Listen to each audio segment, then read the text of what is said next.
xibaar yu wér te wóor ca tàng-tàng ba abonnez-vous pour ngeen di mën di jot suñuy vidéo. jërë ngeen jëf ci ànd gi ak ñun ci chaîne bii di Buzz 221 HD. le président de l'Assemblée nationale El Malick Ndiaye daan nañ koy diglu ci division des investigations criminelles DIC ci mbirum procédure bi nga xam ne nag daa daal di visé ki nga xam moo di journaliste bii di Bachir Fofana. moom mi Bachir ñu koy toppee division présumée des fausses nouvelles mu daal di ñeel nag mbirum ay marché public rawatina ñeel mbirum oto yi nga xam ne nag ñu ngi koy jënd ñeel député yi. journal bi Libération mi ngi xam ne ni El Malick Ndiaye daal nay dénoncé lim jàpp nag daal ab campagne la boo xam ni dañ koo jëmale ci joxe ay xibaar yu wéru daal koy orchestré jëmale ko ci jëmmam jooji ko ak contre institution bi nga xam ne nag moom la daal di jiite moom mi ngi giñ Bachir Fofana nag daal daf ko waxal lu dul dëgg daal koy def nag ci penc mi ndax Bachir daal dafa xam leen nag marché boobu daal dañ koo jox ko ñuy wax Cheikh Gueye mu nekk nag koo xam ni dañ koo placé sous contrôle judiciaire di ko toppee li ñuy wax guerre maanaam corruption présumée ak association de malfaiteurs mu nekk nag ab discours boo xam daal wax nañ ni du dëgg waaye tamit daal koy taqal assemblée nationale bi ak ki ko jiite mu nekk nag mbirum yoon ginnaaw bi nag daal ba tey mu nekk ay propos yoo xam ne loolu yi dafa rek mën a yàq crédibilité bu parlement ba ak sax daal ki ko jiite di El Malick Ndiaye mu nekk nag daal loo xam ne gis nañ ni jubluñ ci lenn lu dul nag yàq li nga xam ni moo di El Malick Ndiaye maanaam daal fexe ba ci bëtu askan wi dootul jaar dara président de l'Assemblée nationale ba tey moom mii mi nga xam ne daal en tant que figure politique boo xam ne ko exposé la maanaam ñëpp xam ko muy li muy def ak li muy wax waaye nag daal nee na loolu yëpp nag daal dañ koy commenté neen sax parfois ñu ci am ay arrière pensée politique ou médiatique maanaam daal ñu ci am ay xalaat yu yëm ci wàllum politique ak yoo xam ne wàllum média lay doon neen nag daal ay individu yoo xam ni amuñu benn yéene bu baax nag daal ak complice yu ñu àndal ñooy jàllale ay xibaar yu wérut nag daal ci oto yooyu yi nga xam ne assemblée nationale daal na koy war a jënd daal koy accuser nag daal ni moom mi dafa koo jox Cheikh Gueye moo tax El Malick daal mu ci àddoo mi nga xam ne nag daal information yooyu dafa war a nekk loo xam ni lu ñu war a vérifier la lu jiitu ñu koy joxe waaye nag daal ba tey moom mi ngi joxe li ñuy wax am mise en garde ñeel contre les CV de telle allégation am daal képp koo xam ne def nga mbir yu ni mel neen nag daal képp koo xam ne yaa ngi jéem a sànni discrédité ci moom boo xam ne mënoo ko justifier ci ay procédure légale neen nag daal loolu yi kon moom dina ci jël ay taxawaay yu am solo lool maanaam daal dina ci taxaw kon li mu mën a taxawee ci daal koy daal koy sukkandiku nag ci article 255 260 du code pénal El Malick Ndiaye daal nay porter plainte kon Bachir Fofana ak daal ay complice am ñi nga xam ne ñooy commanditaire présumé ñoom jàppale ko ñoom ñoo ko daal di yónni ngir division des fausses nouvelles ak diffamation Bachir Fofana kon daal nañ koy placer sous mandat de dépôt moom mi dinañ ko àtte le 3 juillet bi ñu dëgmal. ba tey ci mbir moomee dinañ ci ñëwaat waaye laataan loolu dañuy dem ci examen de projet de loi de finances rectificatif ngir atum 2025 député Thierno Alassane Sall daan nañ critiqué bu baax a baax det yi maanaam bor yi ni muy yokkoo ci réewum Sénégal daal di jël kàddu samedi ci assemblée nationale waaye nag daal dafa jàpp ni kon bor yi dañuy yokk bu baax a baax ci benn at bii rek waaye nag deneen loolu ci kenn mënu ko expliquer waaye ba tey moom mi daal mi ngi xam ne ni lu jafe la lool ci rythme bi nga xam noonu la ñuy doxee rawatina ci wàllum det maam daal ñu daal di mën a prospérer ndax daal moom constat bi mu def mooy lu ëpp 54% de budget dafa jóge ci li nga xam ne nag moo di ab bor neen nag daal mi ngi fàttali ci ñaari at daan ngeen di endetté ba lu jege 10 200 milliards de francs CFA moom parlementaire bi nag daal mi ngi woote ngir ñu taxawal am mécanisme bu bees mobilisation des ressources maanaam daal ngir mën a mobiliser kon ay ressources ngir nag ñu daal di mën a wàññi dépenses yi bu baax dépendance bi nga xam ne dañ koo am ci biti maanaam bor yi ñu leb ak yooyu noonu bu baax a baax. Thierno Alassane Sall ba tey moom mi ngi exprimé ci 9 milliards de francs CFA yi nga xam ni dañ ko alloué en fonds politique relevant que ce poste budgétaire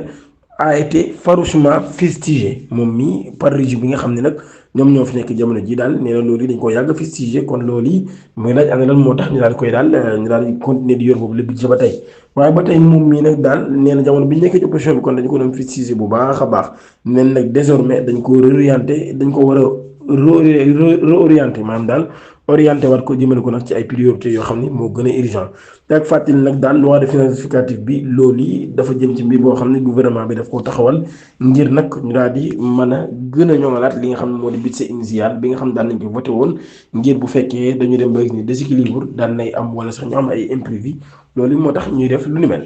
dañuy ñëwaat ci mbirum journaliste chroniqueur bii di Bachir Fofana moom mi daan nañ koy déglu enquêteurs yi division des investigations criminelles dig daan nañ koy déglu ci mbirum enquête ngir division présumée de fausses nouvelles daal di koy visé nag ci assemblée nationale ba sinon le quotidien libération ginnaaw bi ñu koy déglu moom Bachir Fofana nag daal daan nay maintenir lenn ci li nga xam ni moom la daal di wax waaye nag daal di nangu nag daal ab confusion mën naa am ñeel identité exacte des bénéficiaires du marché public maanaam daal kon jaawale yu ci mel. waaye nag daal ba tey moom mii jamono même source ba tey mi nga xam ne daal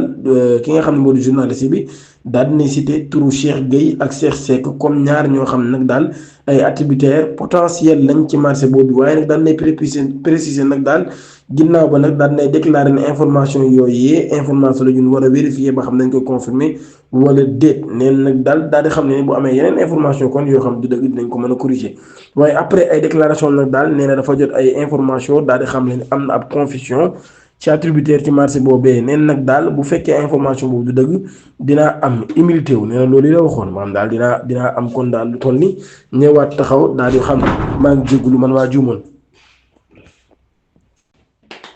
lu jëm ci mbirum propos yi nga xam yëkkati na ko ci ab appel d'offre bés restreint Bachir Fofana nag daal nee na dafa bëggoon na distinguer différentes procédures yi nga xam ne moo am ci passation prévue par la code des marchés publics daal di indiquer ba tey daal irrégularité potentielle bi nga xam ne nag moom mii doon na ko souligner mu daal di concerner nag mention de marque spécifique des véhicules ce qui selon lui pourrait constituer une entorse aux règles de concurrence. ba tey moom mi ci volet financier Bachir Fofana daan nay estimer le montant du marché à plus de 8 milliards de francs CFA mu nekk nag ab estimation boo xam daal daan nay jàpp ni daf ko fondé ci cumul des indemnités mensuelles des députés si toute la législature croisée avec le prix unitaire des véhicules loolu laa di xam ne kon ba tey daal maa di xam ne nag méthode la boo xam nag loolu daal mu ni méthode la boo xam nag daal loolu mën naa indi confusion waaye ba tey daal di insisté bu baax a baax ci propos yi nga xam ni daan na koy yëkkati woon daan nag jublu ci woon dara loo xam ni ngir indi ay jiixi jaaxal ak yu ni mel ci guddi